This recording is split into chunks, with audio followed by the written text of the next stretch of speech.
And so we got to the UTC junction. This car now blocked my own car. And my friend who was driving me did a detour immediately back to Aba Road. And the car kept trailing us. We got to Aba Road and got to the CFC part of Aba Road, Kaduna Street Junction. We turned back again, back to where we were coming from. This car kept on trailing us. Now we realized that something was fishing, something was very serious. And we went back to the same UTC again. By then, I started putting calls to different security agencies to call for help. I called SARS. I was trying to reach the director of SSS, and I couldn't reach the director of SSS. We went back to the same old GRA, moved through the front of where you have the SSS headquarters to Forces Avenue, passing through the front of Port Harcourt Club. The car tried blocking us again at the junction between Forces Avenue, taking you to Olumini Street in Port Harcourt. And as they did that, I knew it was a very serious matter. Again, we were able to maneuver and got to Olumini Street. At the junction between Olumini Street and the other part of Forces Avenue, they tried again, and at that time we had gotten it through to the director of State Security Services. And we said to him, I am being attacked. Please, can you tell your people to open their gate and offer me some protection? And I was rushing in there. And so we eventually succeeded in driving in to the SSS office, the Department of State Security Service office. And as we drove in, we noticed that people were shooting. They had opened fire, full blown, and the SSS responded. So before you got there, your security detail did not shoot at the vehicles. My security detail went with me into the SSS office. They couldn't have. We were right inside the SSS office. So the cars that the assailants were coming in was not shot at? No, the cars were shot at by the SSS. They opened fire on the SSS. No, I mean before they got to the SSS headquarters. No, nobody, until we got in the SSS headquarters.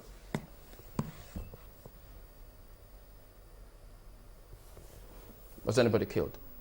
My Oddly, what happened is that my Oddly was trying to escape. He was in front of the gate of the SSS. Because the SSS, I didn't tell him the number of cars I was coming with. As soon as the pilot car that was leading me and my own car, they shot the gate. And so my Oddly jumped down from the car trying to run in. And of course, he finished his 2 legs. Mr. Obuah, can you hear me? Yes. You can respond now. Yeah, the question is, that begs to answer is why did Dakuku leave his constituency? What did he go to do at Isiokpo with Magnus Abe, with Barry Piki, with Asita? What did they go to do at Isiokpo? Was Isiokpo their constituency or their rack center? And Emeka Nwoke is the agent in their constituency, Emoha and Ikule constituency, and they were all at Isiokpo. Dakuku and Co went there to do their master bidding. That is Amechi, the former governor of constituency. Knowing that their master have lost, and the shame will be on him, on all Nigerians who have claimed that he is going to deal with PDP in this election, that people should watch out. Since that not only dealing, he has lost his own word, his own boot, and it was all over. And in the collection center, the governor of Rivers State, there was a desperate call from the agent, which is Emeka Nwoke, that is to save security, that Dakuku and Asita and Co are right there in Isiokpo. The governor called the Army General, which men they were using, to call it men to order. He called the CP, he made a desperate call to all the law enforcement agents that Dakuku, Asita, they are all in Isiokpo by the call of Emeka Nwoke. So it was at that point, they left now and carried away the return officer. And Emeka Nwoke was run after there because he wanted to go and change the result. It was there and then they shot at Emeka Nwoke when they entered Port Harcourt. Emeka didn't have to speak to you. Nobody knows if he's dead now because he was battered by Dakuku. They now ran down to SS and Emeka was shot. Emeka's life was saved. We must go to the root cause of this. That's why we have police. That's why we have SS. They should not be the complainer and swear to the executor. The Nigerian police must do their work without bias. Has your party reported the matter to the police? Yes, the matter is before the DSS. All right. Okay, Mr. Obuah. Dakuku and assistants left their area to Isiobo to go and mail and subvert the electoral process. All right, Mr. Felix Obuah. The whole world lied. They Well, don't lie that.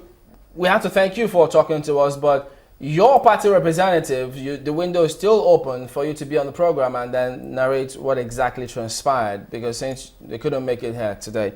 Well, let's get back to you, sir, and find out your response to this before we wrap it up. No, thank you very much. Now, this misrepresentation can be done, but then nobody gets away with this kind of thing.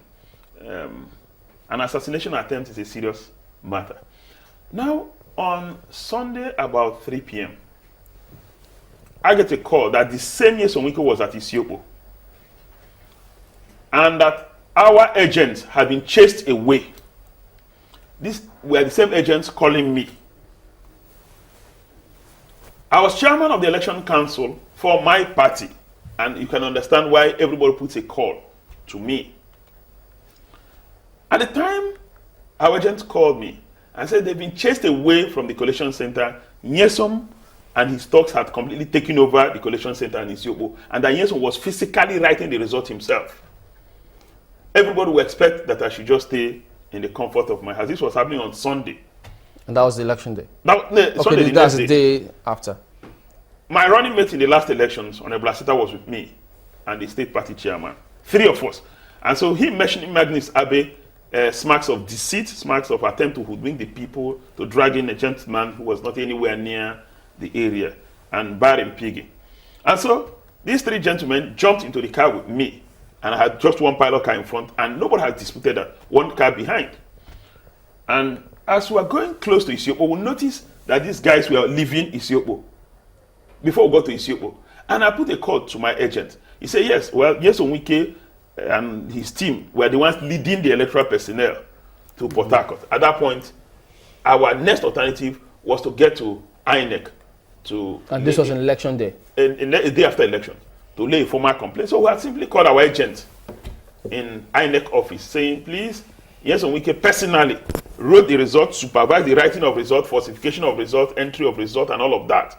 So please raise issues. Peradventure, the results are not the same that we have. We went clearly in Kelga. There's no dispute about that. So I turned back and started going back to Port Harcourt. I never got near the collation center. I'm just wondering though, I mean, considering all the rancor, considering all the blood that has been let, what do you think is the way forward in Port Harcourt? What do you think will bring peace to Port Harcourt? Well, it appears to me that with a character like Nyesom Wike, empowered by law to protect lives and property, we can never have peace. We have to refer to him duly because, I mean, for the office. With somebody like Governor Nyesom Wike as governor of Rivers, I accord him that, the Supreme Court has said he's governor, I accord him that respect. But you see, you have to earn respect. So you don't think your party needs to do anything to, also, because when you say... We're not the aggressor. All right, let's move on because we need to go. Finally, one wonders, with all of this going on, are you going to have time to run Nimasa? You're the DG of Nimasa. Election is not an everyday event. We're done with the election. We'll put that behind us until INEC announces a way forward. INEC say they've suspended elections in all ages apart from the 8 constituencies earlier released, and that they will agree on the way forward. So quickly, what are your plans for Nimasa?